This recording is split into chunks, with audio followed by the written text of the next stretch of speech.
I go for refuge and turn enlightened to the Buddha, the Dharma, the Sangha.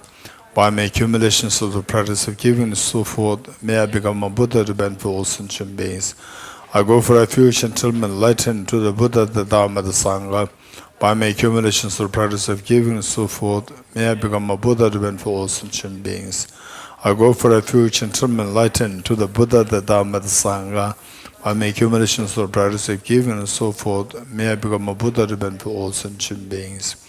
Sanje joda zoge jonam no janju bado dane gyabzuch age jinzo gebe sonam ge jola benjir sanje dubarejo sanje joda zoge janju bado dane gyabzuch age jinzo gebe sonam ge Ola benjir sanje dubarejo sanje joda zoge jonam Chanju bardo dane jabzoje daga jinso gebe sonam Ola benjir sanje dubarejo Om ye dharma hetu prabhavam Hetum desham dathagato yavatat desham jayo nirodham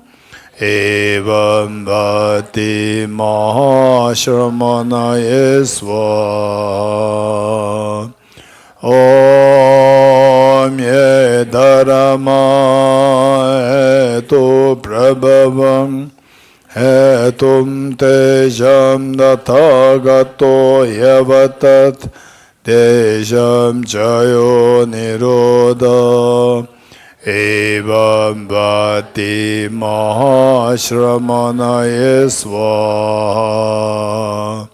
Om ye dharma hetu prabhavam Hetum tejam dathagato yavatat tejam chayo nirodha evam bhati mahashramana yesva. All phenomena arise from causes. The causes are taught by the Tathagata. The cessation of the causes as well as taught by the Gracia. Okay, let us turn to the page where we left this morning, page number 97, In Praise of Dhammadhatu by Arya Nagarjuna. Page 97, page 97, In Praise of Dhammadhatu. Okay, let's read together. Verse 55. Though the protector as Rupakaya may remain for many eons to guide those in need of guidance, it is just this dhatu that is different. Ascertaining the object of the mind, consciousness will engage in it. Once your very own awareness becomes pure, you will dwell right in the Bhumi's nature. The great and the mighty one, superior Bod, Akanishta, and so beautiful, and conscious all three of them, fuse into a single one, I say. As for know all among the childish, the diversity among the noble, and the great and mighty infinite in time, what is the cause of time in eons? For sustaining the duration, during eons, all for all beings out the realms, and for creatures, life forces to remain.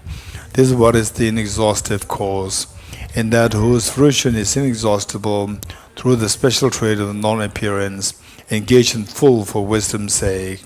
Don't think of enlightenment as far away, and don't conceive of it as close by. With the sixfold objects not appearing, it is awareness of reality just as it is. Just as from a mix of milk and water that is present in the vessel, geese just sip the milk but not water, which remains. Just so being covered by afflictions, wisdom dwells within this body, one with them. But yogis just extract the wisdom and leave the ignorance behind. As long as we can cling to our own mind, we'll conceive all outer things. But once we see the true selflessnesses, the seas of samsara will come to an end.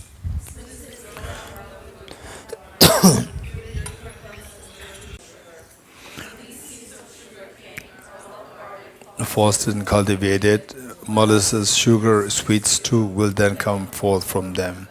With bodhicitta, it is just the same. When it is well guarded, fostered, and cultivated, arahats, conditioned realizers, Buddhas. Just the farmers protect seeds of rice and others, just the protectors protect all of those who are aspiring to the Supreme Union, just as on the 14th day of waning,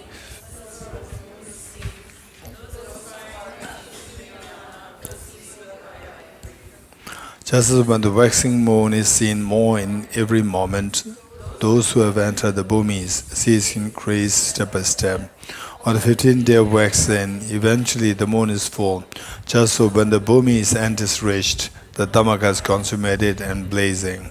Having generated this mind truly, through continuous from aspiration, Dhamma and the Sangha, irreversibility shows time and again. Through the ground of darkness all relinquished, and the grounds of brightness firmly seized, it is ascertained right at this point, therefore it is designated the thoroughly joyous. What has been tainted through all times, but is stains of passion and so forth, and is pure now without stains, that is called the immaculate. Once the afflictions were pulled back, stainless wisdom brightly shines. This dispels all boundless darkness, and thus is luminous. It is always gleaming with the light so pure, and is engulfed by the wisdom's shine. With all bustle being fully dropped, hence this bhumi is held to be the radiant. It triumphs in science, sports, and arts and crafts, the full variety of samadhi's range, and over afflictions very hard to master, thus it is considered the unconquerable. The three kinds of enlightenment, the gathering of all that is excellent, arising, ceasing, and ended, this bhumi is held to be the close approach.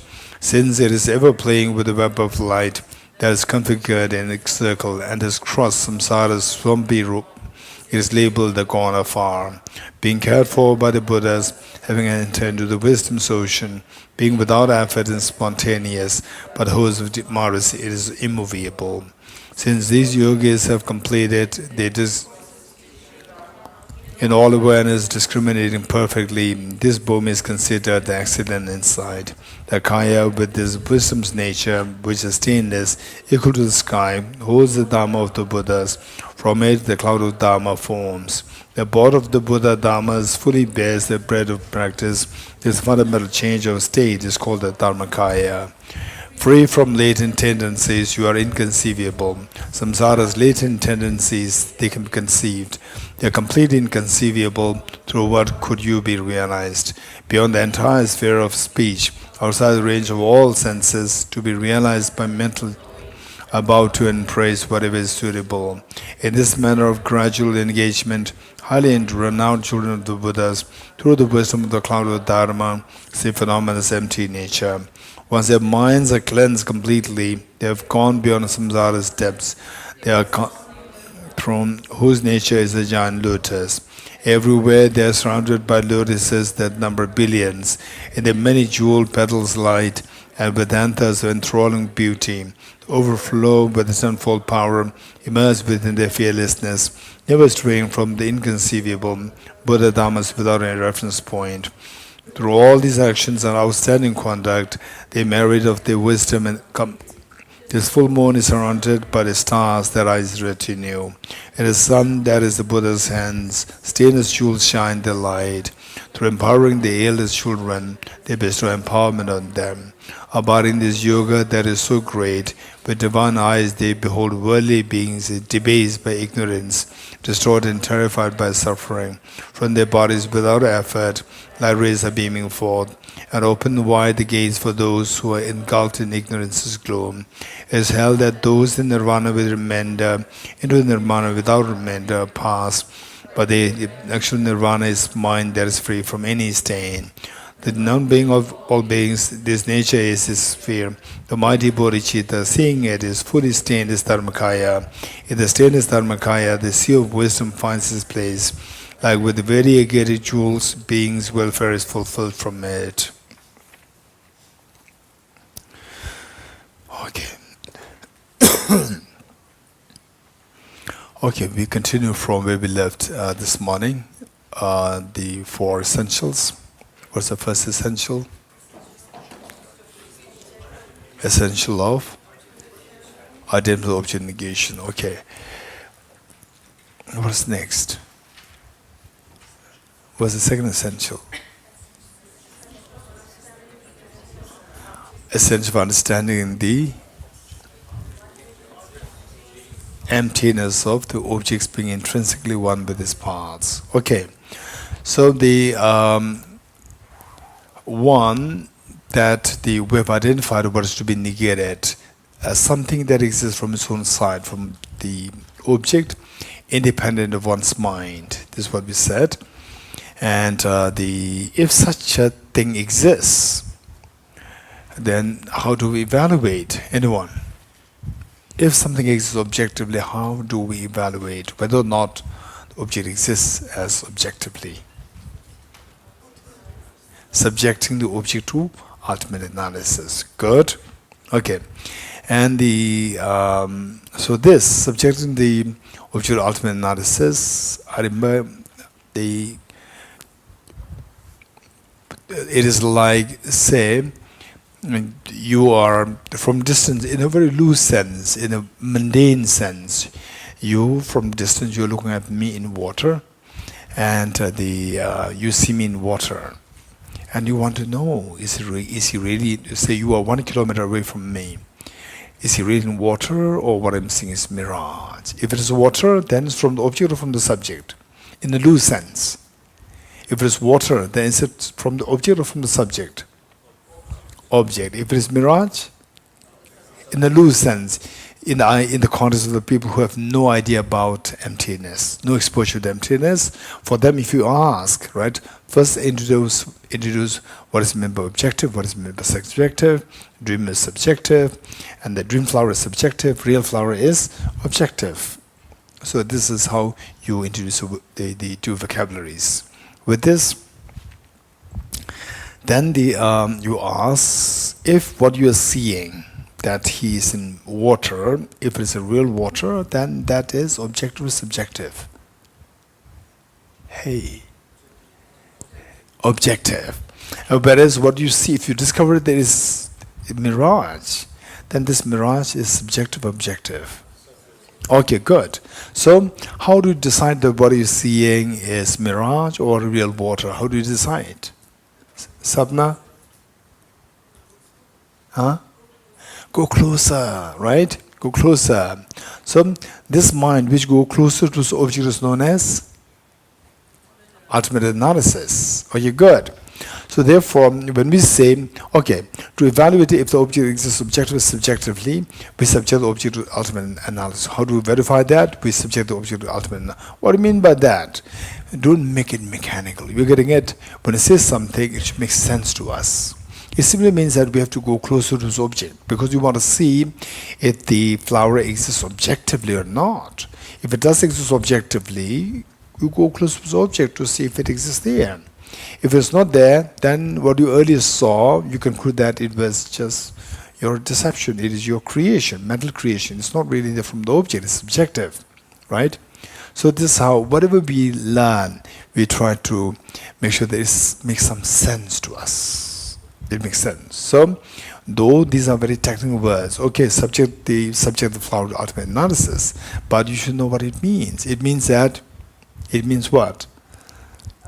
It means to go closer towards the object. Okay, so this is what Arya Nagarjuna. All these are the wisdoms of the Buddha Shakyamuni taught by Arya Nagarjuna.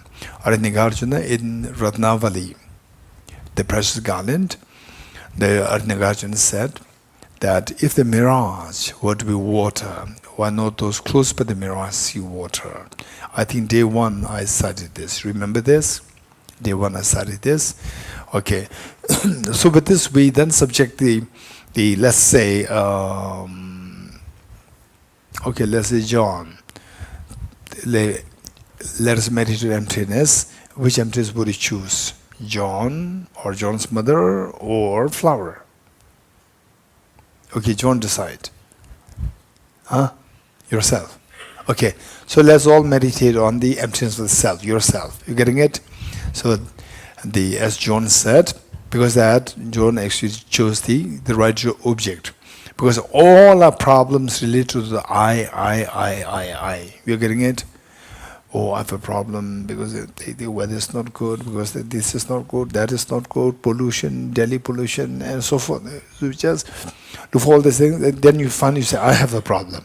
I have the problem, I. So if you see this I, so the sense of we also discuss, you remember, the Shri Heruga, and the sacred name, you will explain about this, the person and the phenomena with which the person interacts.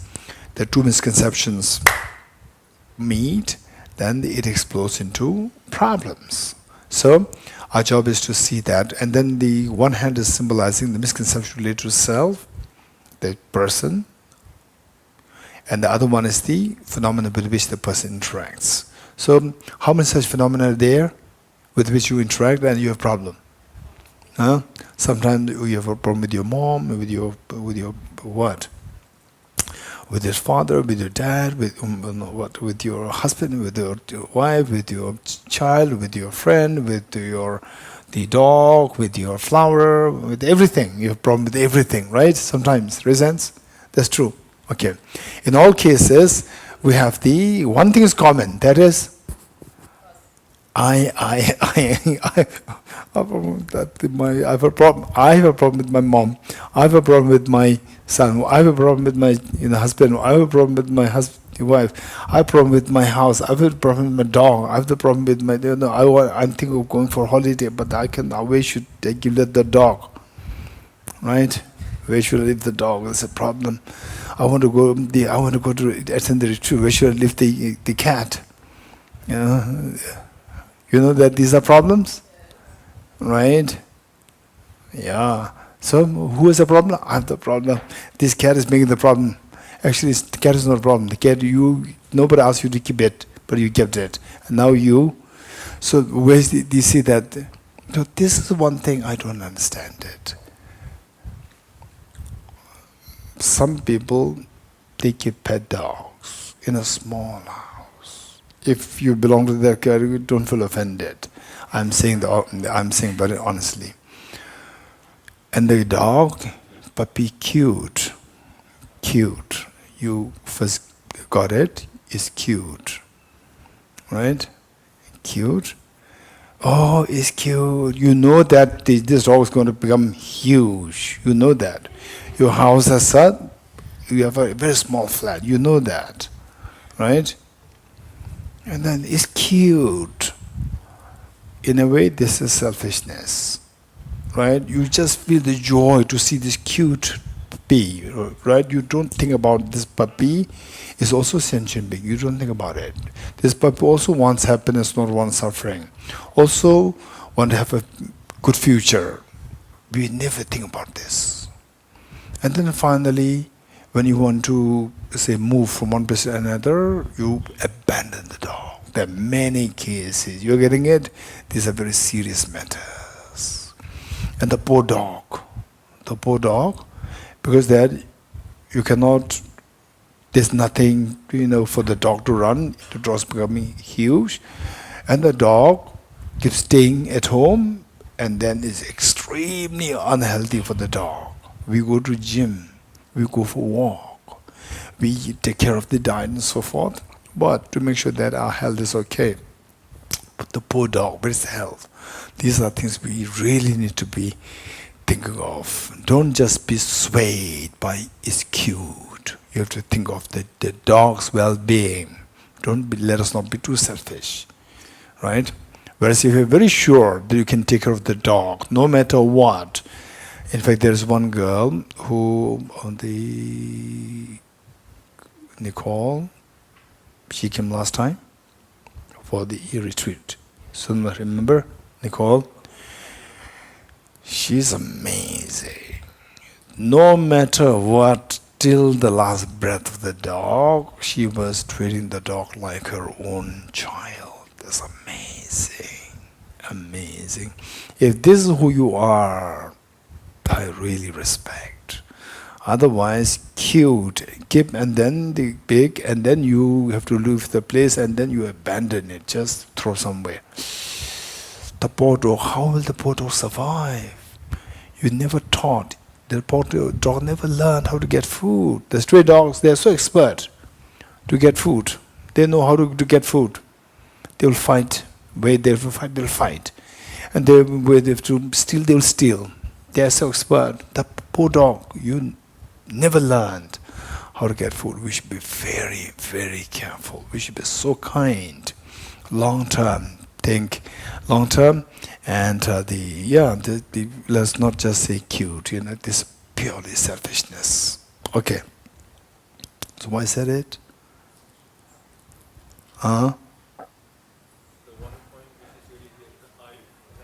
Yes, thank you. So there's I. Now this dog is cute to whom? To I. Then you have to. I want to go holiday with this dog. Who will take care of this dog? I don't get anybody who to take care of this. Then you curse the dog all the time, right? It's because of the dog that I cannot go now, right? Okay. So this says. I have the problem because of the dog, I have the problem because of the weather, I have the problem because of the food, I have the problem because of this, because of that, so forth. Because of the weather, because of the so forth. So this I, seeing the self as subject real, and seeing other things as subject real, and the things with which you interact, they're innumerable number, but this I is always one. So when we meditate on emptiness of I, this would be very effective. Okay.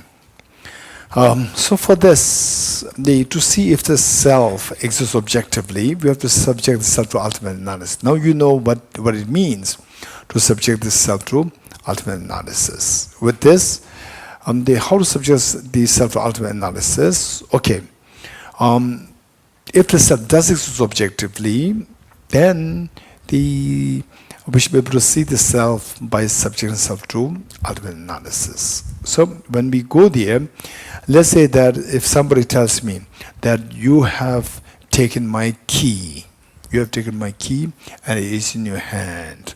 I have only two hands, right? It's in your hand right now. I have only two hands. So how I prove that the claim the person made is not correct is that first I open my first hand, it's empty. There are only two hands. Then maybe in the other hand, open the other hand also. If I open the first hand as empty, second hand is empty, which means that the claim that the key is in my hand right now is not true. Yes? Good.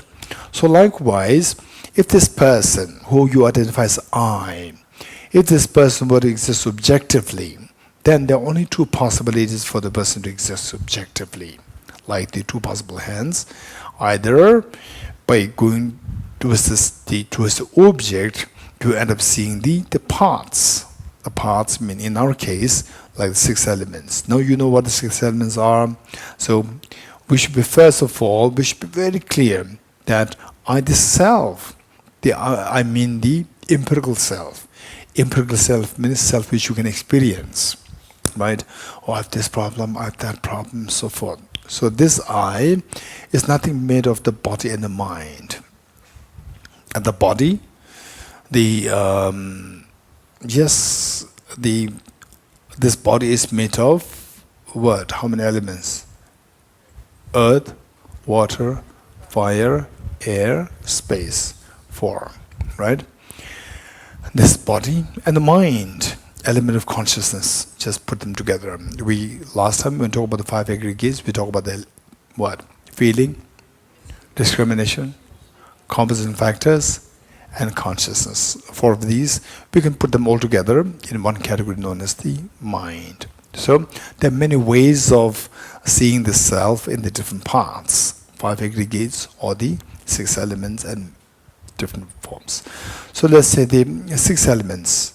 So the one possibility is that going too close to the object, subjecting self to ultimate analysis, we end up seeing the 6 elements: earth, water, fire, air, space, and consciousness. 6 elements. We end up seeing the 6 elements. So you go too close to self and you end up seeing the 6 elements. In fact, these are things that it would be good nowadays because of the internet, the Googles is so easy for us. You can do that.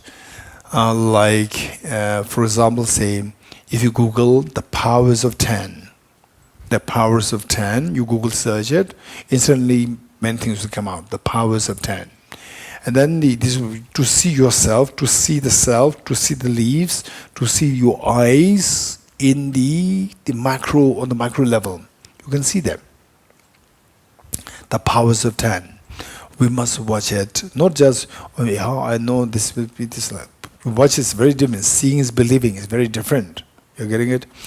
In fact, what happened was that once in Tibet house, we invited one museum expert from, I think, where? From America, from New York. From New York Rubin Museum. We invited the expert, and he showed us how the conservation was done. Conservation was done by his team. And there was a very old painting. He was showing this on the screen. Old painting with the painting of the lady, maybe. Okay, one lady. Where it's a very old the painting. And the eyes in the photograph is not a painting, it's a photograph. And the eyes part is damaged. So he said that he has to revive the photograph of the eye. And he was showing us under the microscope, very powerful microscope, how this scene. And initially it's just like, yes, of course, like a normal eye. Then there are layers. It's a photograph. Layers under the microscope, you could lose. Then suddenly that eye simply disappears, and some very strange things come there. And then I know all this. I watch all the powers of 10. Still, seeing is believing is very different. The very strange feelings start to come. Where is that object? It's not really there. Besides the projection, nothing's really there. It just hit you so hard. So that is something that we need to watch. Don't just think that, okay, yeah, this can be correct. But it's very different. So finally, the emotions, transformation take place within us. And this happens only through seeing. Seeing is believing. Okay, so with this what we do is that we subject the self to ultimate analysis, then we end up seeing these 6 elements. So if the self does exist objectively, what you see should be the self. What you see is the 6 elements. 6 elements, are they the self? This is one option of the 2 possibilities for objectivity. One possibility is that the parts which constitute the self, that should be the self, objective self. If you say that, okay, this is not, then we'll do the exercise, we'll do the meditation in a while. If that is not, then remove this to see if the self does exist objectively as different from the 6 elements. Remove the 6 elements and see, then what is left? Nothing is left. So the self is not different from is not intrinsically different. Why this word intrinsic added? The self is not self is on the objective level in the ultimate analysis. Remove the 6 elements, the self is left or not? Kunal? No, right? Self is not left. So now the word is used that self is not intrinsically, self is not different from the 6 elements. If different, remove the 6 elements, then self should be found.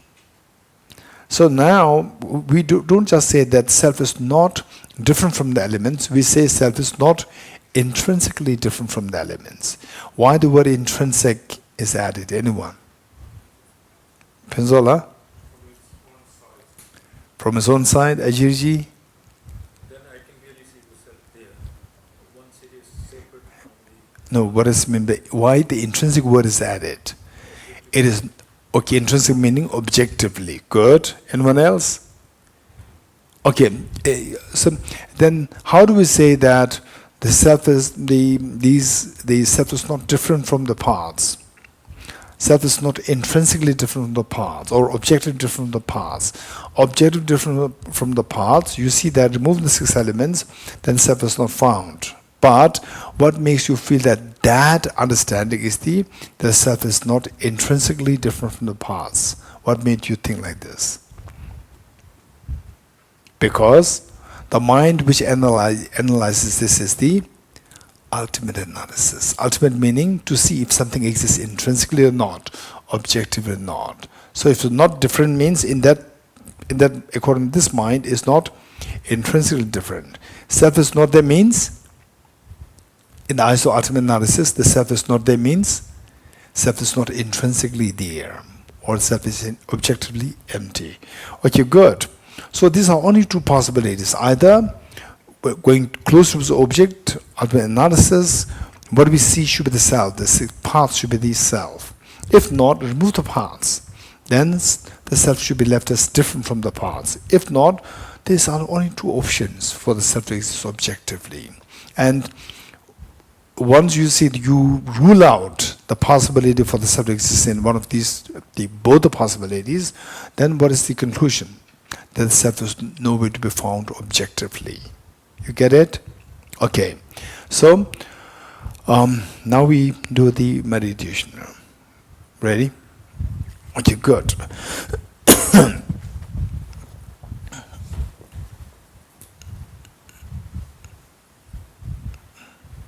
Okay. So this is going to be guided. And later on, if you have some questions related to particularly this meditation, for the emptiness meditation with the help of 4 essentials, feel free to bring these questions up.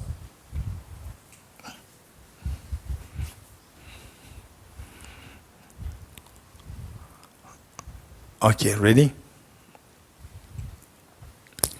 Take 3 deep breaths.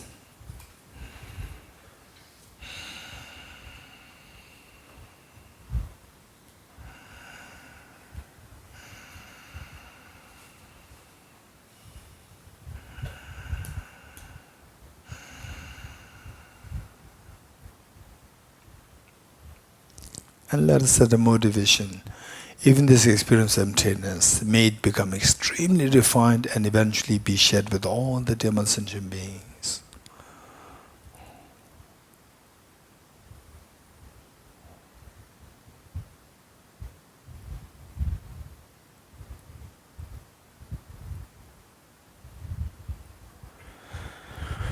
Okay, good. So as John said, we'll meditate the emptiness of the self-I.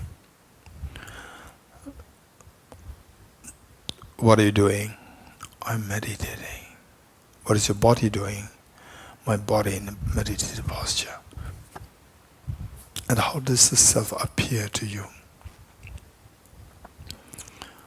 Like a dream that your mind is creating the self, or the self is in the self appears as so objectified, so solidly there, independent of my mind. Of course, so independent of my mind. And this belief that this I exists objectively, this is self-grasping ignorance. And this is the root of all the miseries. This is the ignorance which the Buddha identified as the ignorance as the root of all the miseries. Okay, how do you know that this self, seeing this self as objective real, is ignorance and not wisdom? Not valid mind. How do you know this? Yes. If the self does exist objectively, the way in a manner in which it appears to me, remember what Arya Nagarjuna taught? If the mirage were to be water, why not those close by the mirage see water? With a similar token of reasoning, if this self, which I identified as I, would exist objectively, why don't I see this self as I go closer to the object? By going closer to the object, if I see the self is not there, means self is empty of objective existence. So this mind which goes closer towards this self, towards the object, to analyze if the self does exist in that form, there's no ultimate analysis. In technically speaking, let us subject this self to ultimate analysis. Okay. By subjecting self to ultimate analysis, anything which is not a self, we just ignore them. because we're interested in the objectively existent self. Okay, subjects of ultimate analysis. We go closer, closer, closer to self, to the object. We first see a very thin layer of the skin. Behind that, the fatty tissues. Behind that, the whole bone, the muscles, cartilages. Alongside the heart, the lungs, liver, pancreas, kidney, spleen, intestine, stomach, gallbladder. These solid parts constitute the element of earth. None of the element of earth is the self.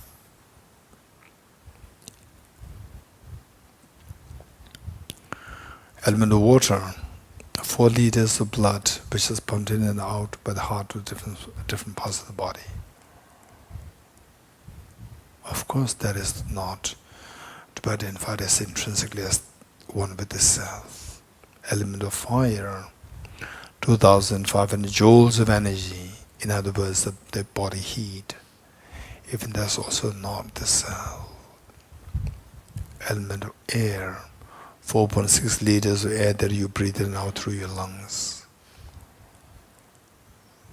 Element of space, 99.99% of the body is vacuum.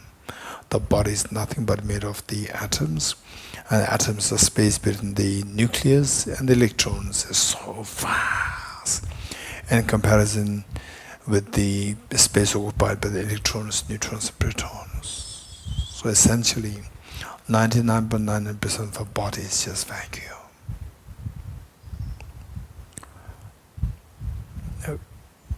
Of course, the element of space. I'm not a space, I'm not a vacuum, I'm a solid person. Next, element of consciousness or element of mind. I'm a male, I'm a female. My mind doesn't have a gender. Gender is posited on the basis of the body. Also that people can see me, people cannot see my mind. Even though my consciousness is also not me. Okay, now, what are you seeing? In the ultimate analysis, what are you seeing? I'm just seeing the 6 elements. Where is this? Which of the 6 elements is to be identified as the self in the ultimate analysis? None. Okay.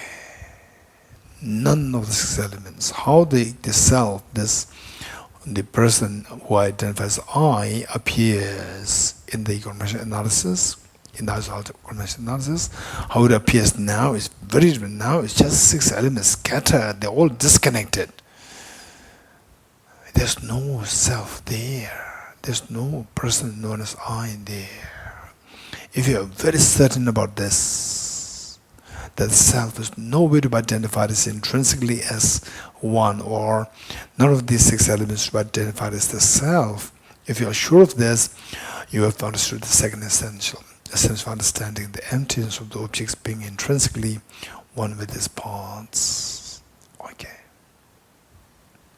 Now, if none of the 6 elements is to be identified as the intrinsic as the self, then see if the self can be identified as intrinsically different from the 6 elements. Remove the 6 elements. Where is the self? Nothing, nowhere to be seen as a self. If you're extremely sure of this, you are seeing the emptiness of the objects being intrinsically different from the parts. Okay. Now there's only 2 possibilities for the self to exist objectively.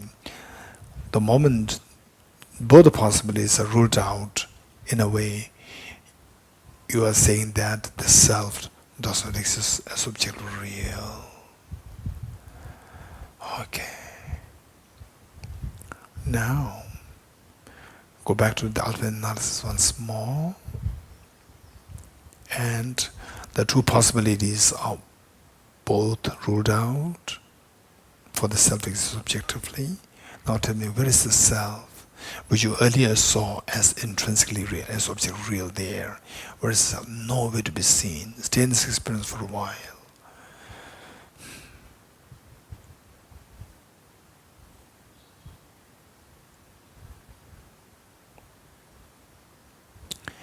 And for some people, a tinge of fear can come. If it does come to you, you are extremely fortunate. If it does not, don't worry. And for you, the 6 elements, if they come to your mind, this is not emptiness. If 6 elements come to your mind, while the self does not appear, but the 6 elements come to your mind, this is not emptiness of the mind, emptiness of the person. So how do we get the emptiness of the person precisely? This experience could be extremely fleeting, so momentary, because we are never used to this experience. So, how to try to sustain this? Initially, we try to sustain this, and gradually, getting used to this, you'll be able to sustain it easily. How to try to sustain this? By asking 2 questions. The first question, what are you seeing? And that's ultimate analysis. I just see 6 elements. Okay, where is the second question? Where is the self as object real? Where is object real as the self which appeared before? Nowhere to be seen. The moment you say nowhere to be seen, the non-affirming negative of the absence of the self as object real, emptiness of objective existence of the self, appears to you extremely in a fleeting moment. And again, the 6 elements may come to you. The moment 6 elements come to you, your emptiness again left you. You have to ask the 2 questions. What am I seeing? I'm seeing the 6 elements. Okay, just go into the 6 elements: earth, water, fire, air, space, and we have to go through these elements one by one. Don't just say that, oh yeah, I'm just made of 6 elements. If this is your attitude, emptiness will never come to your mind. You have to go one by one. You should be very sure that you are seeing the 6 elements distinctly. Then the chance for us to see the emptiness of this self is greater. Oh, I'm just seeing the 6 elements. Where is the self?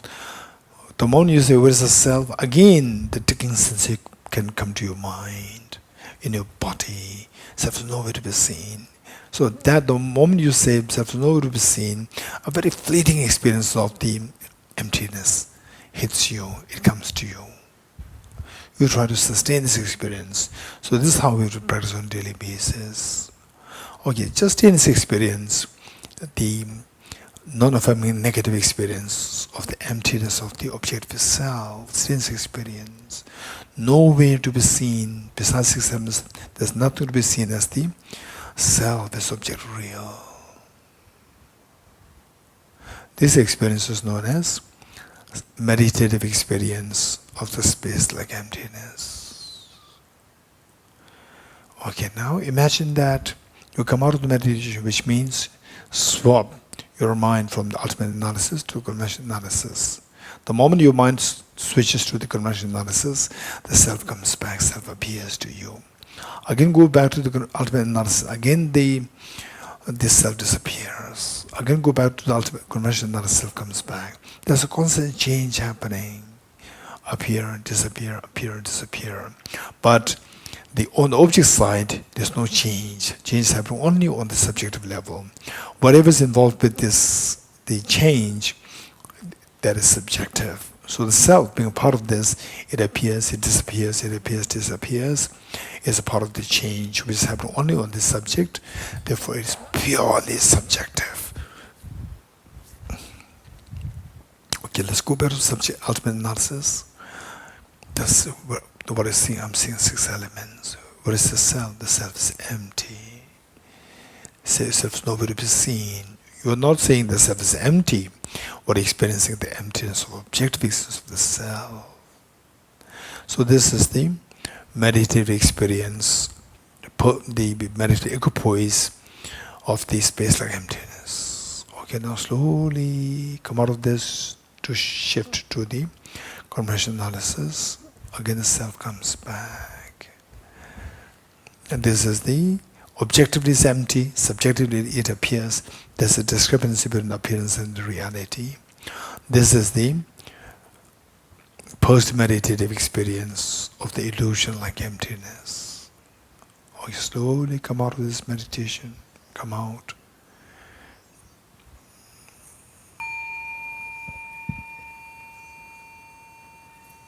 Okay, good. Okay, now the four essentials done. What next? Fourth essential is number emptiness. Okay, now emptiness of mind. Okay. Wow, Kunal's face is glowing. Wow, emptiness of mind. When I say emptiness of mind, instantly Kunal's face is glowing, right? Okay, so this is Kunal's question. Emptiness of mind. How do we see that empty? Okay, this emptiness of mind is quite scary. You're getting it? Because since time immemorial till now, we are so addicted to seeing things as objective real. And when do you see the things objective real? In the daytime? During the break time? Not during the class. Okay, all the time. Break time, right? When you're sad, when you're happy, or when you're dreaming, when you are waking. So at all times you see things as object real. So this is how we always look for something object real. And the now the next is that the say because of that, it is like a child always with the parents, right? Child always with the parents. When the moment that the child sees that the prospect of the parents leaving you, parents have to leave, to somewhere, then what was the reaction of the child? Will cry, scream, cry, feel so much pain because I'm losing something, right? The pillar is the I'm losing the pillar, right? Okay. So this is what is happening. The pillar, we with objective existence as our pillar. We are so used to that without this you cannot survive. This is our mindset. We are so addicted to this, to see things object real. For the first time when you see that there's no object reality, so first you said the flower doesn't object real. Okay. That cheesecake doesn't object real. Okay, right? And the house that you live in, it doesn't object real. Okay. Your body doesn't exist object. Okay. Then finally, don't worry, still my mind is there. Kunal, yes? My mind is there still. Don't worry, this exists there. As long as, right, say, okay, your mom has to go for some office work, right? No, my dad is there. My dad will go for some other, some urgent work. It doesn't matter, my big brother is there. My big brother leaves, my sister is there. My sister leaves, my little brother is there. My little brother also has to go to school. No, the dog is there. My pet dog is there, right? So you need something. My parents say, oh, don't worry, there's the rat there. In the house there's a rat there. You need something to hold on to. So this is how our mind. Finally, the last piece of straw to hold on to is the mind. Because so the body is like the machine for you. The mind is the one which makes the body move. Finally, you are represented by the mind. Your ultimate representation is your mind. When you see the mind does not exist, it's like a dream. It can be a huge shock. You are getting it? Okay. How many ready for this? How many ready for this? Right? Okay. If you're ready, you have to sign the paper.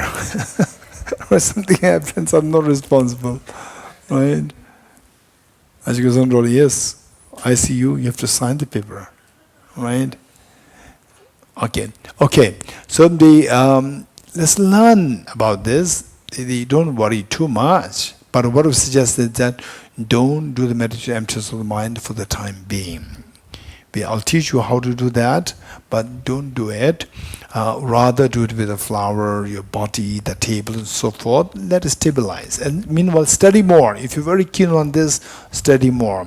Finally, when you go through stress, anxiety, and so forth, fear, and so forth, then meditation emptiness can greatly help us.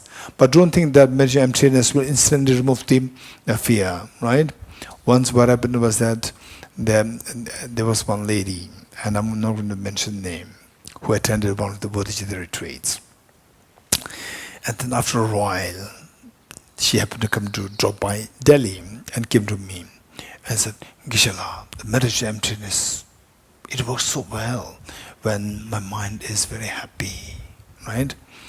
When I go through difficult times, there is a time I need to base my emptiness, to meditate emptiness, so that my stress will go down.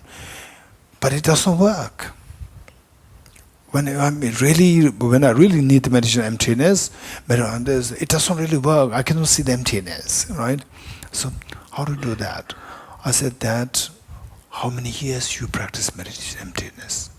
She said, 10 years. I said, pretending as though I'm so naive. 10 years, 20 years? She said, no. 5 years? No. 1 year? No. 10? She said, I just came for 1 week retreat with you in the Bodh Gaya. 1 week. I said, I see, I'm not surprised. And then I said that. Then she said that, no, this is not sufficient. You require systematic studies. Then she said, what should I do? You have to study systematically. What should I study? Acharya chanted with this text, Madhyama Avatar. Then she said, how long will it take? I said, minimum 2 years. She said, are you? And I said, you choose between 2 years are you and lifelong are you. You choose. either you go for 2 years are you, or lifelong are you. That you choose, right? If you don't want the 2 years are you, then lifelong are you have to bear. Right? Okay. So it's up to you. 2 years are you or lifelong are you? That's up to you. Right? Okay. Then the Acharya chanting is like, this is so good. Okay. You learn about it, you learn this meditation, and then gradually, so this, of course, initially when you do this on your own, it can be quite scary. And once your study, reflection, meditation becomes stable with respect to emptiness, don't mix up things. Oh, I'm meditating, he said meditation, with the study and reflection, I'm doing it, I do the breathing, meditation. No, they say study, reflection, meditation of the breath. Study, reflection, meditation of bodhicitta. Study, reflection, meditation of the wisdom. They're all different. You're getting it? They're all different. Some are very easy, some are very complicated.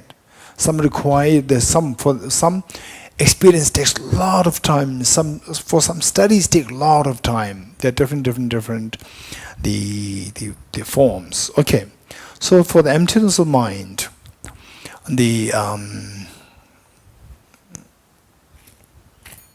okay, that all composite things are impermanent. Yes.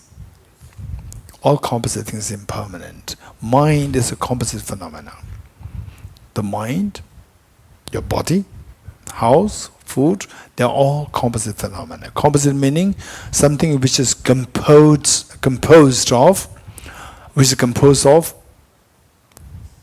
directional parts or temporal parts. Directional parts meaning, for example, let's say that, okay, this house, but it's east, my left hand, this is east, yes. By now we know that east, west, north, south. So this has 4 directions, and on top down, total 6 directions. You're getting, and then the what do you call it? The 4 directions and intermediate directions. What do you call these? Cardinal? Is it? Okay. Okay, let's say the four directions easy. I forgot even the terminologies. Is it cardinal? Meaning? Northeast, northwest, is cardinal. Okay, Anthony will tell me. Okay, anyone else? Hey? Somebody Google search it quickly. Mio, Google search it. Google search. Huh? Cardinal directions. I see. Hey, Kate. Okay. Okay, then cardinal for the time being. You studied the last retreat. Are you sure? I remember that. That's why I remember the name, because I don't know that actually before you say it. Okay. Which means my memory is shutting down. Okay. So let's say four directions is fine. East, west, north, south. Is as easier, right? And cardinal directions or cardinal directions. So say this house has four directional paths: east, west, north, south, and then what? Okay, then let's not waste time. Huh? Four cardinal directions. What are they? Southeast, southwest, northeast, northwest. Right? Four cardinal directions and the four directions. No. Intermediate directions. Okay. Oh yeah. No, if I said it before, then I should be sorry.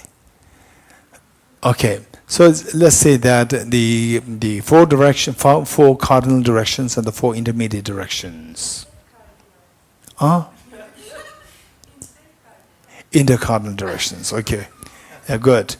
So what we say is that the physical bodies are made of directional paths: east, west, north, south, and then the intermediate directions or cardinal, the intercardinal directions or intermediate directions. So this is known as the directional paths. Whereas the mind does not have physical body, because of which it does not have the directional paths, but it has temporal paths. What does it mean by temporal paths? All composite phenomena should necessarily exist in time. All composite phenomena should necessarily exist in time, which means the physical material things as well as the mind, both should exist in time. Temporal means time, of time. Direction in time is known as temporal paths. Temporal paths. Okay, so all composite phenomena, be it physical or mental, both have temporal paths. With the physical, it has not only temporal paths, it also has directional paths. Whereas for the mental, it's only the temporal paths for the mental. Now, how do we talk about the paths in the case of the mind? This question. So for that, let's say that, okay, today I'm very happy. Today my mind is very happy today. My mind feels so light today. So what is today made of? Today is made of 24 hours. So it has 24 segments in time. The first hour mind, second hour mind, third hour mind, fourth hour mind, fifth hour mind. Getting it? Okay. So likewise, the first hour mind again is made of, first hour mind is made of 60 minutes, 60 moments, split into 60 minutes. So you keep dividing like this. These are known as the temporal segments of the mind, temporal parts in mind. Okay. Now the next thing is this one thing. So this for the mind, there are several ways of meditating on the emptiness of the mind. So what we're going to do is we're going to pick up one which is quite popular. Okay. First, let us listen to we are talking about the present moment of the mind. Present moment of the mind. Okay.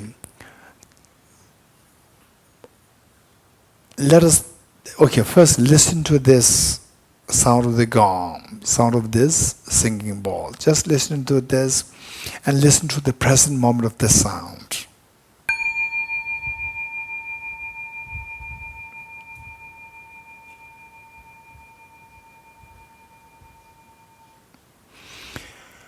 Okay, due to experience, was there a time when you were feeling, yes, I am hearing this sound? Was there a time when you were thinking, I am hearing this sound? Was there a time, Kunal? The question is, okay, you think about, I am experience this sound.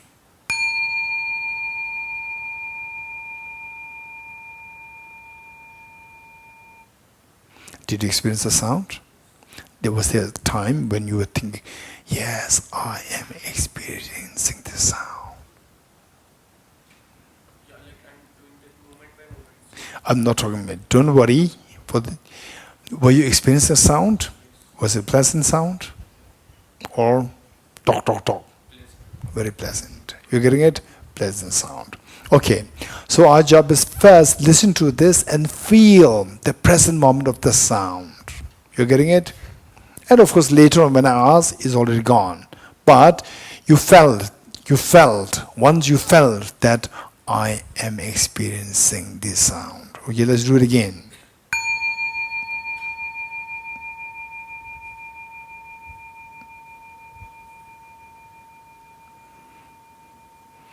Okay, now I will give you, it's not just listening to, now it's going to be a little more complicated. Your job is to see how long is the present moment of the, okay, present moment, does it exist or not? Time, does it exist or not? Time. Hey, time exists or not? Oh, our poor Jigme is gone.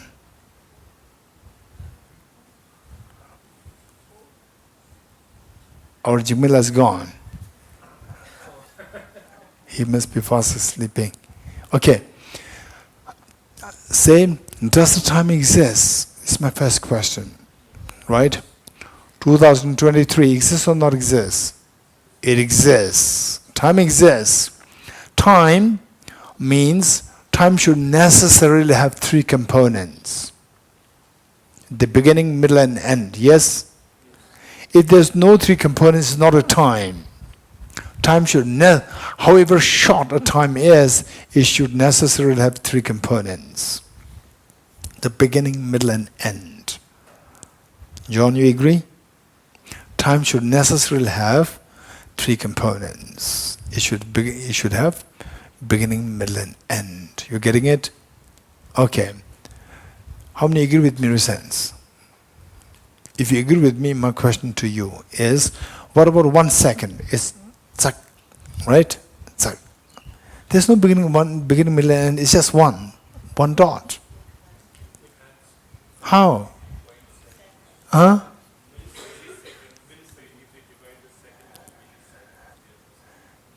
Okay, let's say what time we stop this class?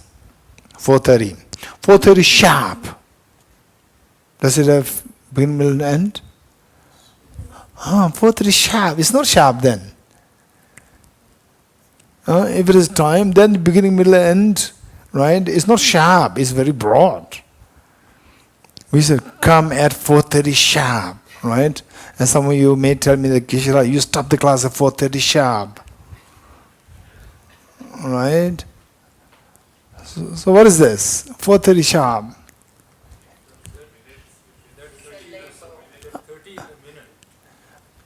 4:30 sharp, and I'm not talking about 30, this not. 4:30 sharp is a dot. It's not the 30th. Yes, 30th. Yeah, that point is the minute. It's minute. Yeah, 1 minute, 30th minute. Oh, which means you can come at any time in between. Within that small, It's not sharp then. There are so many options. so then you have to tell us what do you mean by sharp. Of course, sharp means sharp. You don't know that. Huh? So the sharp when we are saying Say at 12 o'clock sharp. yeah. At 12 o'clock sharp means what? 11 to 12. No, this is not sharp. What do you mean by sharp? When you say 12 o'clock sharp, what does it mean by that? exactly at 12. Okay, Okay, Ajiji can be influenced by many philosophy. Okay, let's ask Dumala. She is more honest. Tell me, what do you mean by 12 o'clock sharp? Exact. 12 o'clock and 1 second is 12 sharp? No. 1 second before that? 12? No. What does 12 sharp means? Exact dawn. You agree? Yes, I agree. Okay. So how long is the 12 sharp? 12 o'clock sharp? What's the duration? I think 30 is when you escaped it. So 30th. Then 12th. 12th means it's 1 hour. so. It's not sharp. So in between 11:59 and 12. no, the 12 is the precise, Yes. but 12 hours and 1 second. It should not really go there, and it should not be 12:59. So how long is that duration? How long is that duration? That is 1 minute. 1 minute. Okay, which means that you can go at say 12 and the say the 59 seconds. But yeah, After 12 plus 59 seconds. It's not yet 1 minute. it's not yet 1 minute. So therefore 12, 59 seconds is permissible. It's sharp. 12 sharp. Okay, what would I say? This is the big complication, right? Okay, for time, let's say that the 1 hour has 60 minutes, 1 minute has 60 seconds, 1 second has 1,000 milliseconds, right? So this says, so what is 1 second? It is not like tuck. It is the gap between tuck, tuck, tuck, tuck. The gap between the two tucks. This is a second. It's not the one tuck. This is not the second. You're getting it? So 12 o'clock sharp. This is not an hour. This is not actual time. It's just, time means between the gap between 2 points. It's just 1 point. 1 point is not a time. Right? Time is a gap between 2 points. The gap, not the points. Right? Okay. So the point is that we're looking for the present. Time should necessarily have 3 components. What are they? Beginning, middle, and end. If you get this, the next question is that our job is, say, the past, beginning, middle, and end. Beginning means the past, and the middle is the present, and the end is the yet to come. For example, 2023.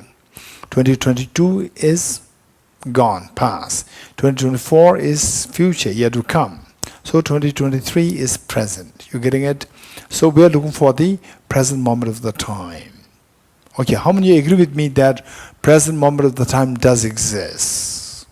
Right? Present moment of the time does exist. Because, say, don't ruminate over the past.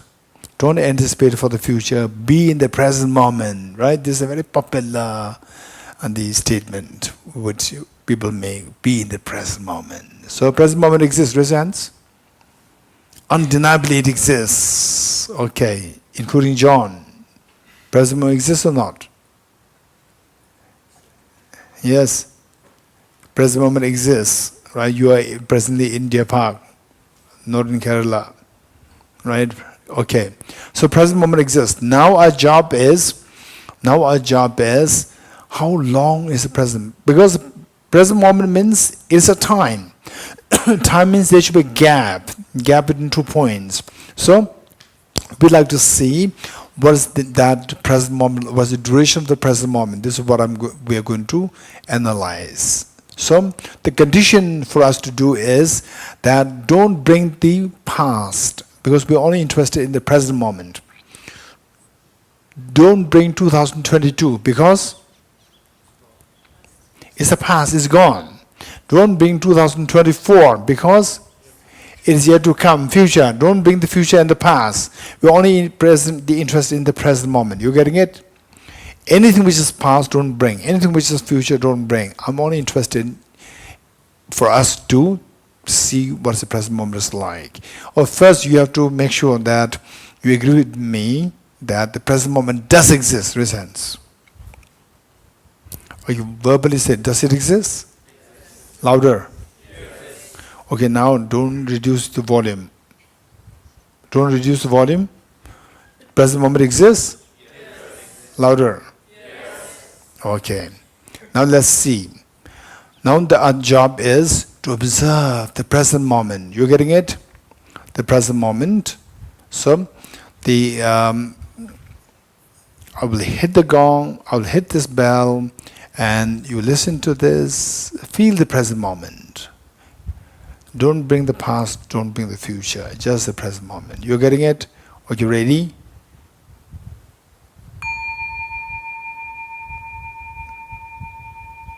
Open your eyes and feel it. Okay, let's do it again. Open your eyes. No, close eyes. But don't fall asleep.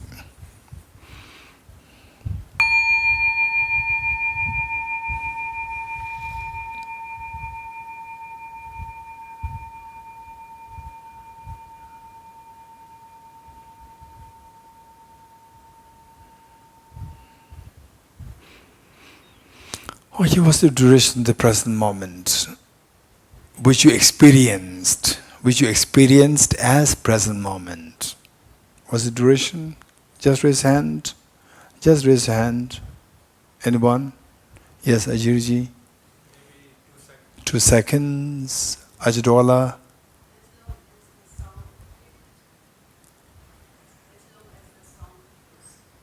Is it 1 minute or is it 1 hour? Not 1 hour. I know. Is it 1 hour or more? Less or more? Less than 1 hour. If less than 1 hour, it should be around like these 59 minutes. No? Then tell me. A few seconds. Okay, that's better. Don't just say the fading, right? It's very so vague. Okay. Okay, Pinzola. 1/10 of a second. Sabna? I do not ask. Ask me, tell me the duration. Present moment should have a duration. No duration. I ask you, hey, listen, you are not serious. Okay, let's do it again. Right? Listen to it and feel the present moment and see what is the duration of the present moment. Present moment is a time. And time should necessarily have duration. What is that duration? This is my question. You getting it? Be serious. Sadhana, be serious this time. Don't let me hear again.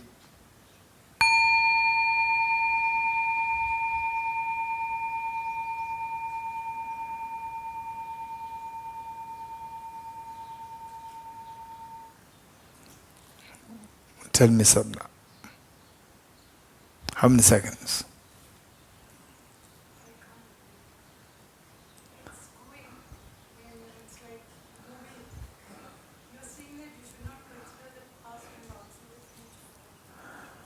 Are you experiencing present moment now? Yes. Are you really in the past or the future?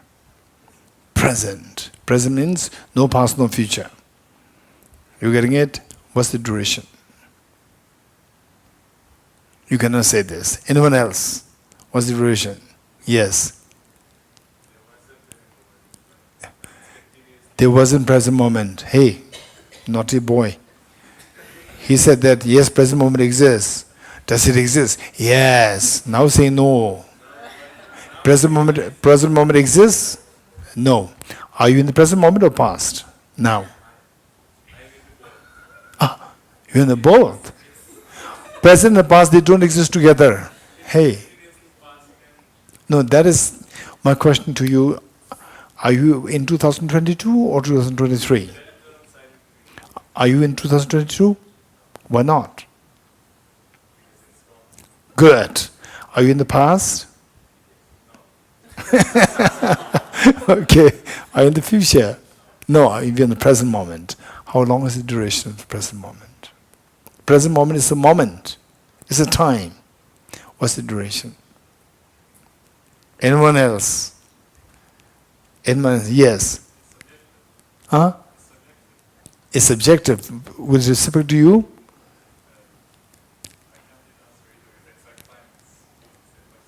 No, you said subjective. So because since it is subjective, it is contextual. With you is different, with me is different. So with you, what's the duration?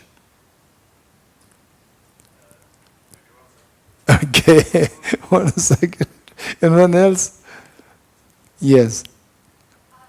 My opinion is that present moment doesn't have time.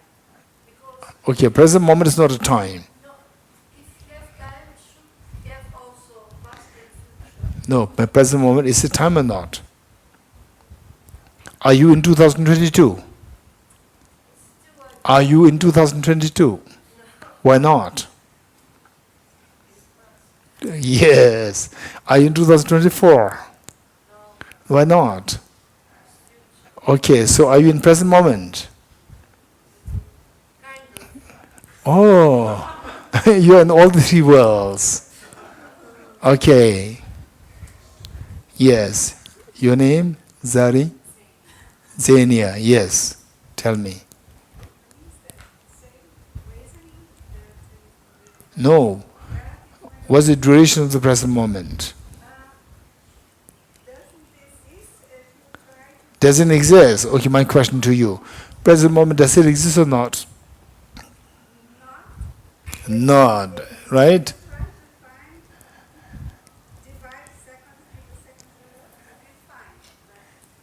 Okay, my question to you, listen, my question to you. Are you in 2022?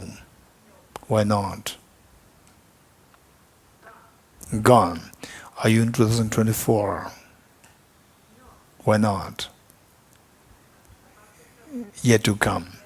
Which means the time in which you are in should be present moment. You are in the present moment. Are you in the present moment or not? I'm not asking ultimate. I'm asking what's relative should be reality, right? You're in present moment, right? Okay, so how long is the present moment? Time means there should be specific duration. Is it longer than 1 hour? This sound. Listen. This duration, is it longer than 1 hour? No. Shorter than 1 millisecond? Not. If it is shorter than 1 millisecond, you cannot hear it. You're getting it? If it is longer than 1 hour, I kept it only for a few seconds. It cannot be longer than 1 hour. It should be between 1 hour and 1 millisecond, in between. Cannot be longer than that, cannot be shorter than that. It should be somewhere between this. So what is that duration? You tell me. Yes.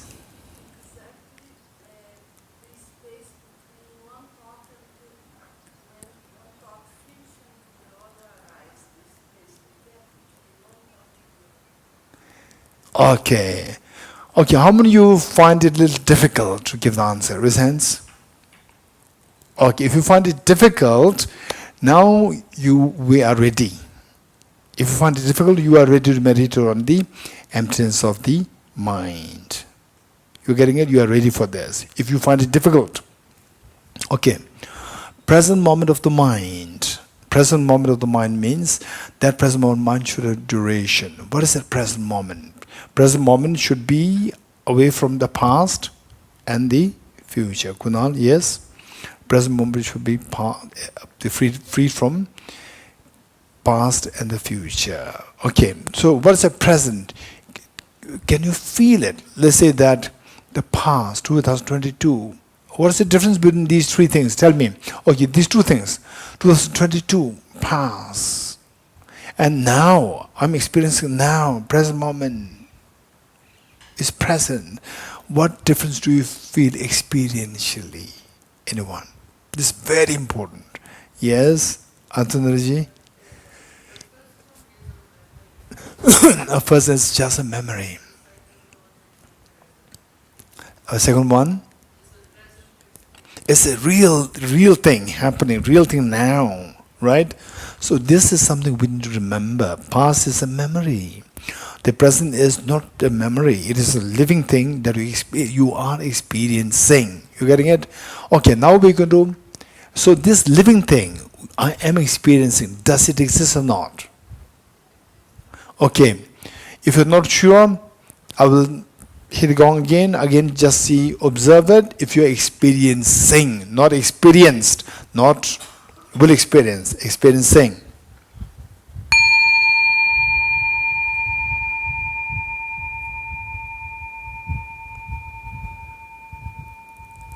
Okay. Were you experiencing something? Yes. Unlike, oh yeah, last year somebody hit the gong and I hear the sound. These two are different, right? There's something real there. Okay. So what is that? That what we call is the real. Well, now that what we call is the real, whatever duration, X amount, this real is time. Yes? And this time should have three components: beginning, middle, and end. And if the beginning and end, these two are same, then the time does not exist. So there should be beginning, middle, and end. And the beginning is gone, it's a memory, because you experience the middle. Beginning is gone. If it is, let's say, if you say, who said 1 second, raise hands. 1 second. Let's say, what about present moment is 1 second. 1 second is composed of beginning, middle, and end. Beginning is 1/3 of a second. Middle is 1/3 of a second. And the end 1/3 of a second. First 1/3 of a second is just memory. Last 1/3 of a second is yet to come. If you really experience something as the present moment, it's 1/3 of a second, not more. Even this 1/3 of a second again has a beginning, middle, and end. Beginning is gone, end is yet to come. Again, if at all you experience something as the present moment, it is 1/3 of a 1/3 of a second, which is 1/9 of a second. You keep going like this, it'll become shorter, shorter duration, and at one point it'll become way shorter than 1 millisecond. Way shorter than, I think, 13th of a millisecond. The say 13 into 1 millisecond is the duration which you can hear. Shorter than this, your ear cannot sense it. You're getting it?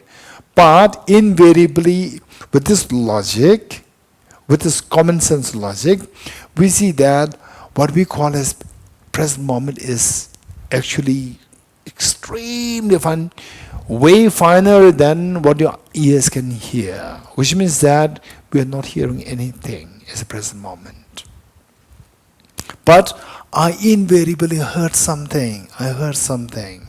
If you did not hear today, you did not hear it yesterday. If you did not hear in the past, and you will not hear in the future also, which means you have never heard the sound. You're getting it? So now apply this sound. How the time is applied to the sound, apply this to your mind, the mind which heard this sound. So the sound is present moment. The present moment sound is heard by the present moment mind. Think of this present moment mind. So as the sound becomes shorter, as the object becomes shorter, even the mind, present moment of the mind, even that is also three components: beginning, middle, and end. Beginning is past memory, end is yet to come. 1/3 of this 1 second of the mind. The 1/3 of 1 second of the mind, even that is beginning, middle, and end. Beginning is gone, end is yet to come. 1/3 of 1/3 was 1/9. You go like this, becoming shorter, and then the extremely tiny experience of the mind. When you hit a certain point, beyond this, you cannot have the awareness that I know this mind. You will not have this sense of the awareness will not come on that level. So, what are you hearing now? What are you hearing then? What is that mind which heard this sound? That is quite scary. You getting it? Shall we do that? Shall we do that? Huh? Okay, let's do it. First, let's do this in the form of I will hit the sound, you try to feel experience the sound. I am experiencing the sound. The first, you don't have to check the duration, right? Just that it is real. It is real. That feeling should come to you. That is not a memory. Okay. Don't have to check the duration. Just feel that it is real. What I'm hearing is real. And I'm not crazy. I'm really hearing something. Okay.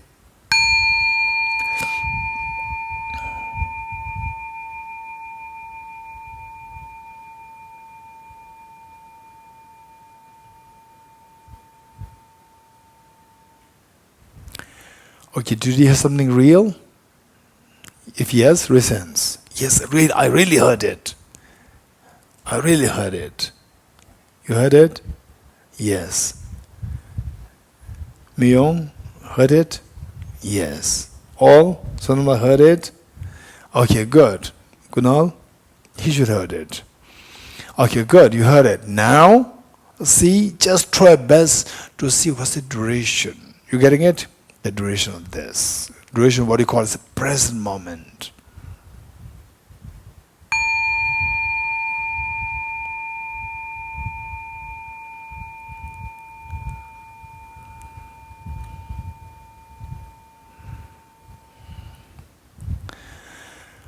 Okay, good. Now, what we do is that we sit in the meditation.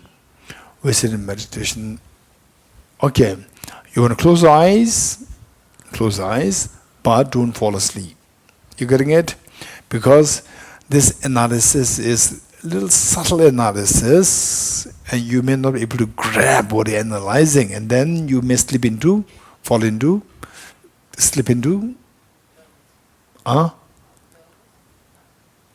dullness, and then worse, you may start to fall asleep, right? Okay. So what we do is that, what you try to recall that experience when you were feeling, I am experiencing as a present moment. There's mind. Yes, there's a mind.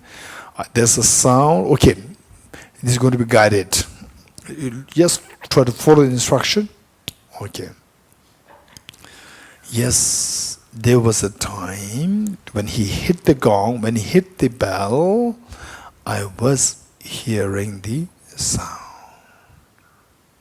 And the sound was so real. And there's corresponding mind, my mind, which heard this sound as a present moment.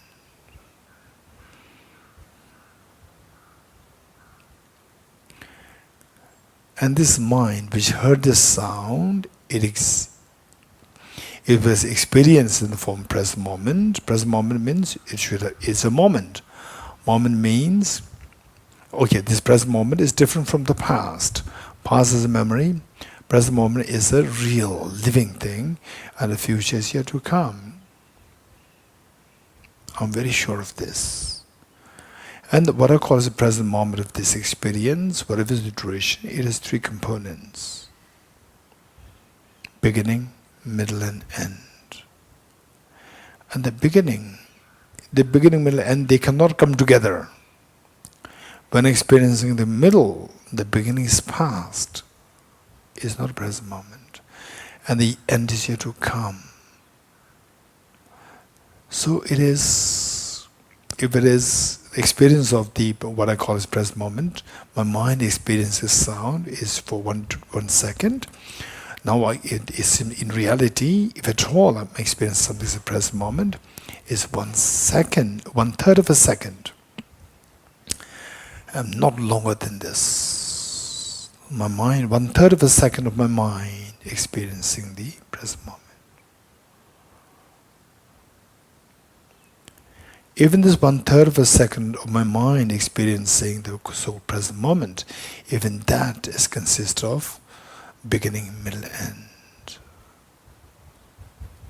And the beginning, when I'm going through the middle, experiencing, beginning was past, is gone. And the end is yet to come. So if at all I'm experiencing something present, it is 1/3 of a second. which means 1/9 of a second. So this 1/9 of a second, again, it is a time.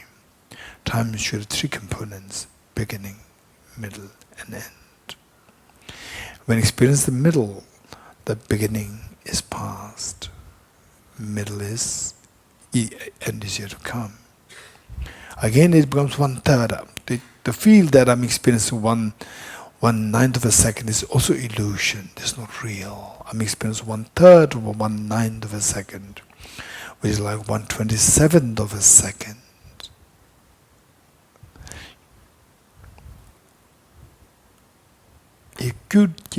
We keep doing like this. Then if at all I'm experiencing something as the present moment, if at all there's one mind which experiences present moment, is like present moment of sound, is much lesser than the 1/27th of a second. I keep doing this, then eventually it become like the 1,000th of a second, which is a millisecond. And if there's a millisecond duration, my mind cannot hear the sound, and I cannot have the ability to feel that my mind is really there. So where is this present moment which I feel as something pervading? Where is it? It's just illusion. It's just illusion. My experiencing, what is experienced is illusion. Then what experiences my mind, that's also illusion-like.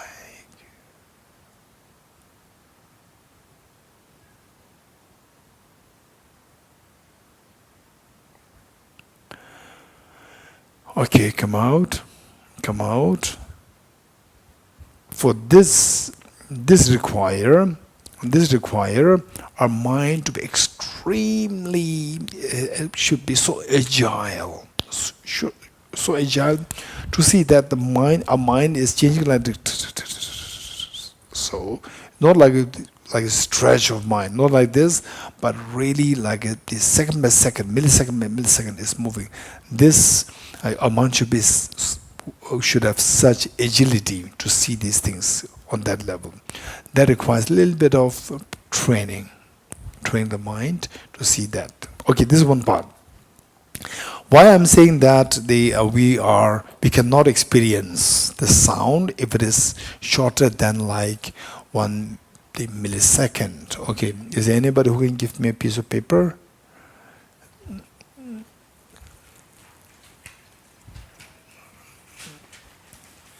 Yeah, this is better. Good. Thank you. Anyone who has like highlighter, I need something like green is good. Green, so that it will be visible to you. Because the other colors may not be too visible. Okay. I'll write something and I'll show you, and you tell me what is written there. Good? So no, don't look at me. Okay. Give me the book. Otherwise, Sonam is looking at me.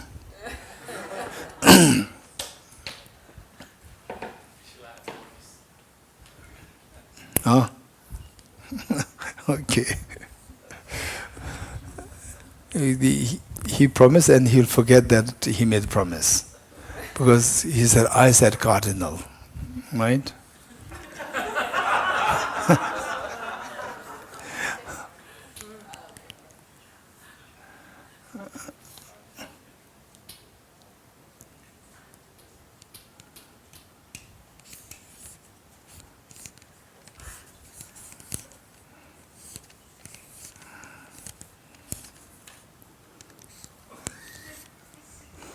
Are you ready?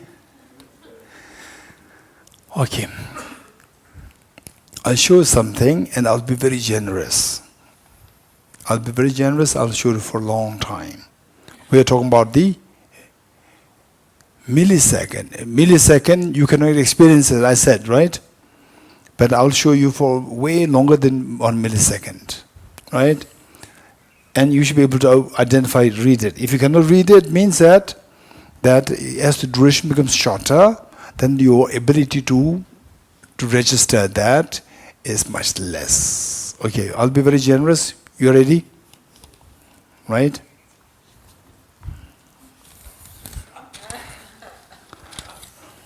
Right? I'll be generous. So your job is to just read it.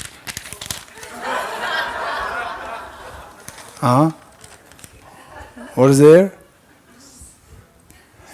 This is way longer duration than 1 millisecond. Way longer than the millisecond. If you cannot register what you cannot see what is there, how can you see, feel, hear sound which lasts for 1 millisecond? You getting it? Okay. You shall do it again? Okay. I'll be very generous. Right? Huh?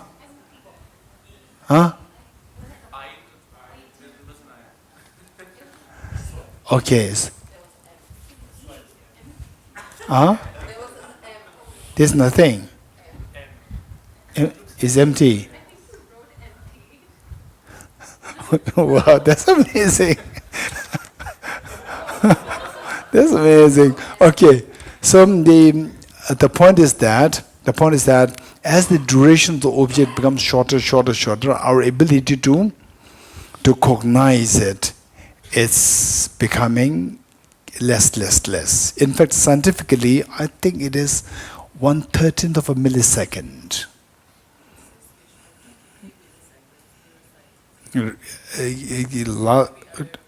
Okay, 2 to 3 milliseconds. 2 to 3 milliseconds you can be aware, beyond which you will not be aware of. You're getting it? So, this present moment, if you go like this, we see that it becomes shorter than 1 millisecond. How can you experience it? But we undeniably feel that I'm experiencing something. Okay, now listen to it again. If it's just illusion or you're actually hearing this, just see here.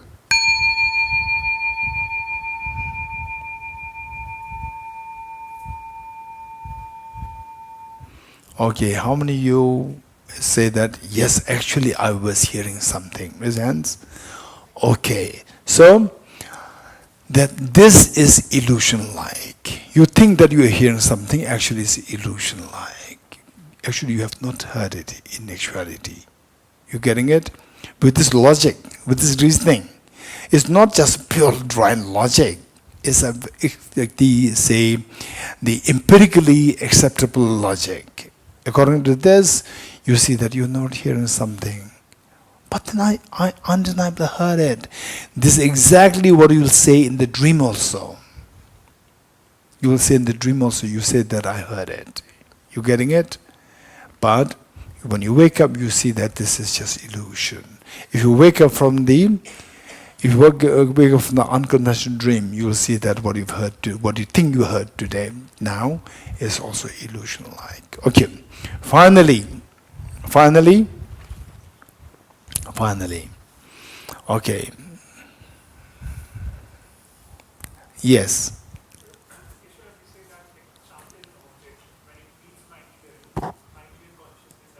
Yes. Can I not make this sort of proposition that, like, how do I know that my mind was arising like continuously and it wasn't there in like chunks, but like I couldn't see the difference between the chunks and then I stitched them together as like one continuous thing. So you are hearing the chunks and you stitch them together. Okay, you hear the chunks? Less than 1 millisecond. Say, so with this logic, you don't have to worry. With this logic, we can see that the chunks that you're talking about, it can go gela number niya perona.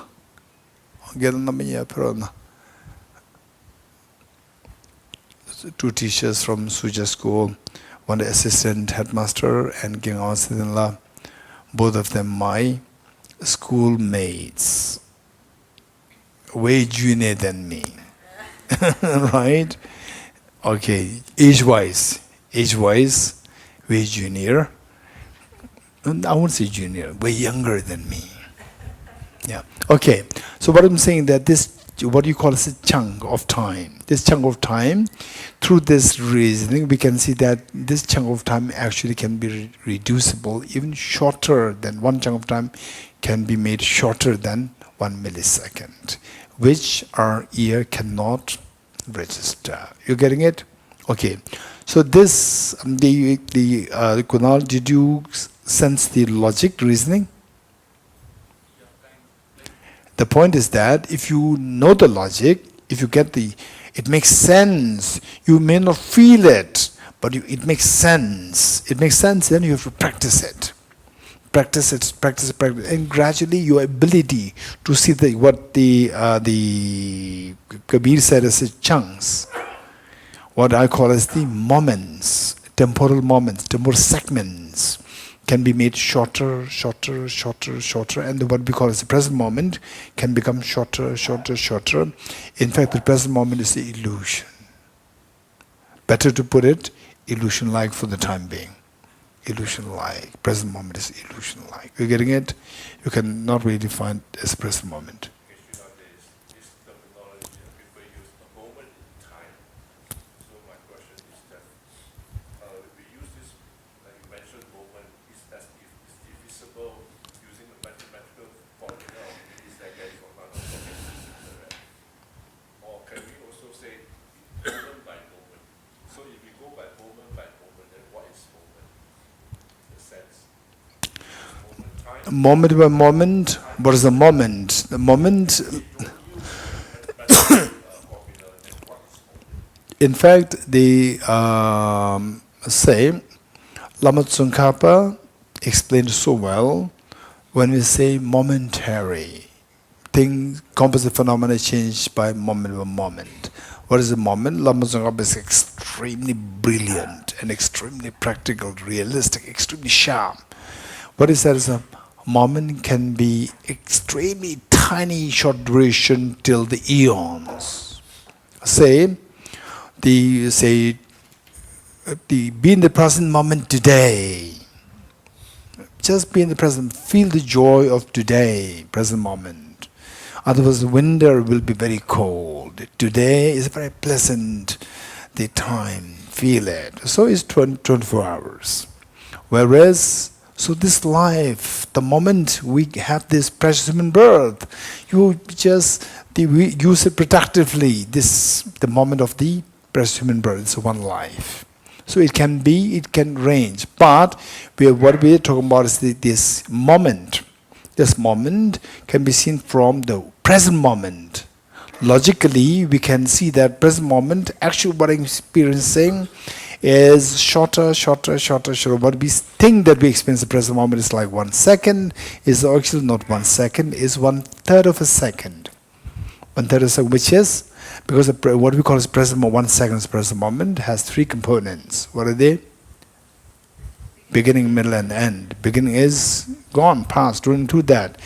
So when you say, think of the present moment, don't think of 2022. Why not 2022? Because that is past. Don't think of 2024, that is yet to come. So don't bring anything past and present. Then what, because the present moment has the beginning, middle, and end. Beginning is past, don't bring it. End is yet to come, don't bring it. Then it becomes 1/3 of a second. Even this 1/3 of a second also isn't time.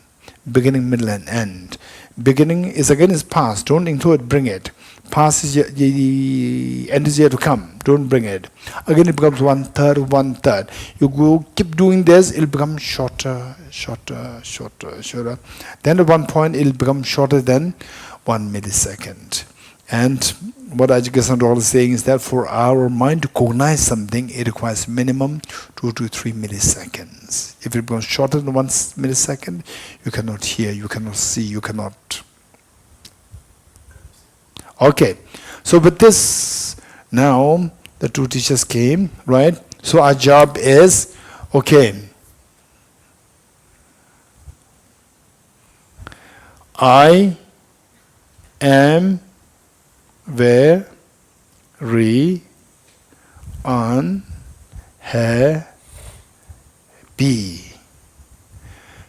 I am very unhappy.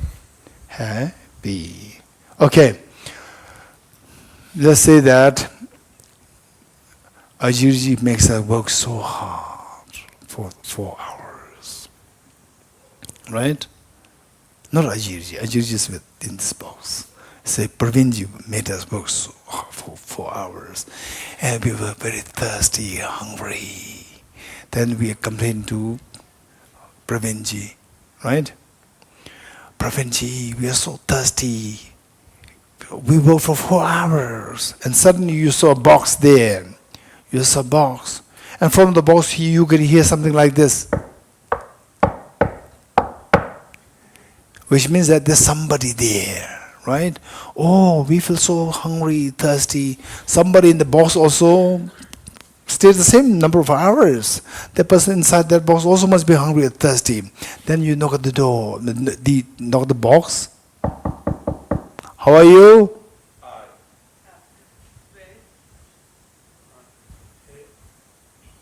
What did you hear? Hey, you are not listening. Oh, you're all tired, I can see that. Right? You are complaining, Ajirji, we are so tired, 4 hours work.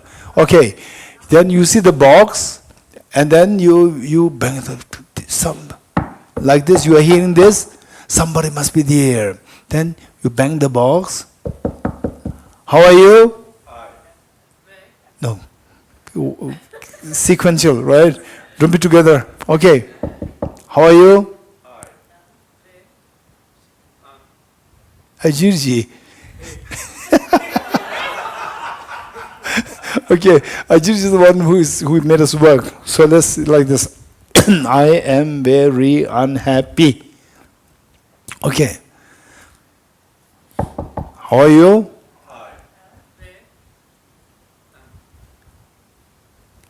Hey.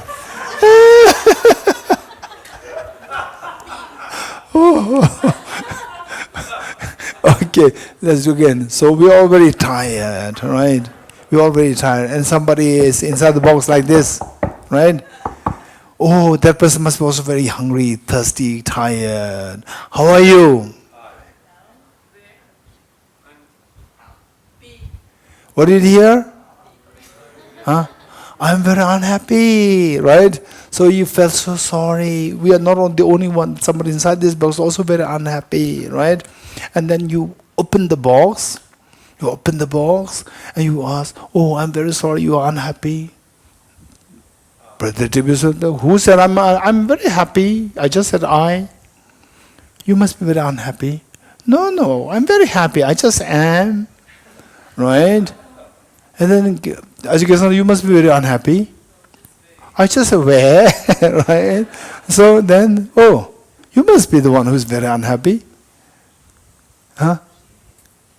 No, I'm very happy. I just say re, right? Ansansuki, right?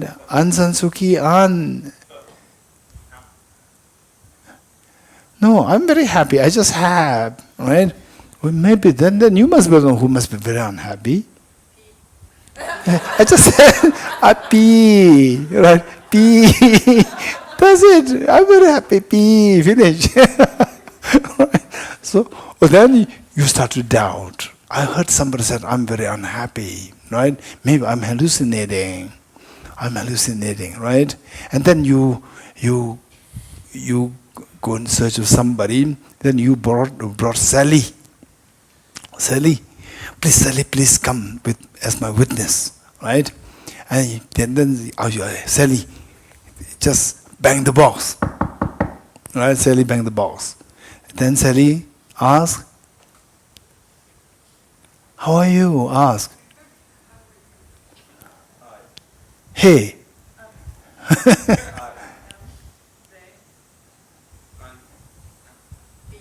What did you hear, Sally? Somebody said, "I'm very unhappy." Was that not hallucinating? No, you're not hallucinating. That's real, right? Again, I brought Sally in and asked, look, now ask. Sally asked one by one. Again, I am, then finally, be. Right? So who said I'm unhappy? I just said be. Finish, right? Oh, but I heard it. I heard somebody said, I am very unhappy. This is how our mind works. If you analyze like this, no one moment the mind feels I am unhappy, right? Your mind, it simply works like this in different moments. First moment of the mind, 7 moments of mind are there. First moment of the mind said I and then left. Second moment of the mind came and said am and left. Third moment of the mind came and said where and left. Then fourth came re and left. Fifth one un. Then sixth one ham. Then last one be and left. Right? No one moment of the mind said I'm very unhappy. So what you did is that you put all these moments, what the Kabir said as chunks of the mind, moments of the mind, put them together, create an illusion, I'm very unhappy. And then you feel that I am very unhappy, right? If you go objectively, no one single moment of the mind said that I'm unhappy. This is how our mind works. He said that I'm very naughty. Who said it? You know, Kunal, you are naughty person. Kunal, you are naughty person. There are 8 moments, right? These 8 moments did not come simultaneously. They are one after the other. When the second came, the first one is gone, remaining here to come. Why should you worry? Right? Why? Nobody is telling you that you are naughty, right? Then you are no, right? When no, it's not tea. It's just no, that's it. And then left. Then next moment comes tea. Tea is good. I want tea. It's good. So what's problem, right? So we put them together and create a concept, illusory concept. From the object, there's no concept. From the object, there's nothing which is seen as the you are naughty. It is just your mind which put them together and create an illusion. So subjectively, you put them together and create an illusion that somebody said, I am naughty. Nobody said it. It's just illusion. So if you meditate on this, it's extremely healing. Are you good?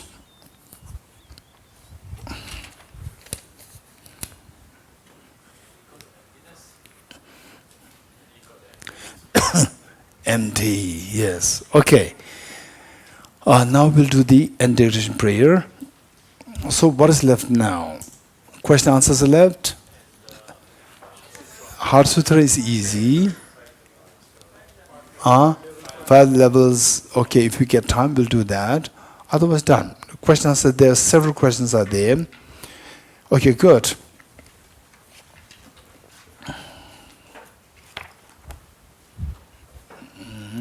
Okay, we turn to the integration prayer, page 5.2.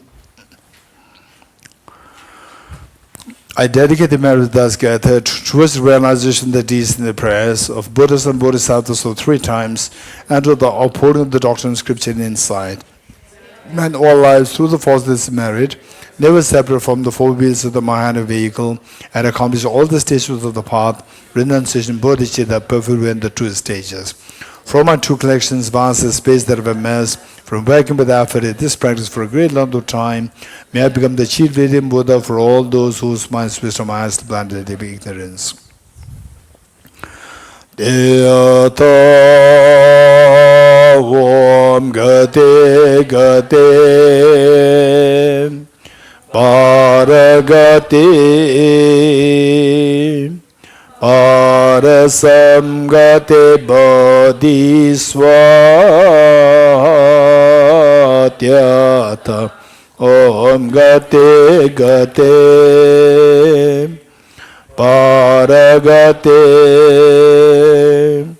Parasamgate Bodhiswatyata Om Gate Gate Paragate Parasamgate Bodhisvaha.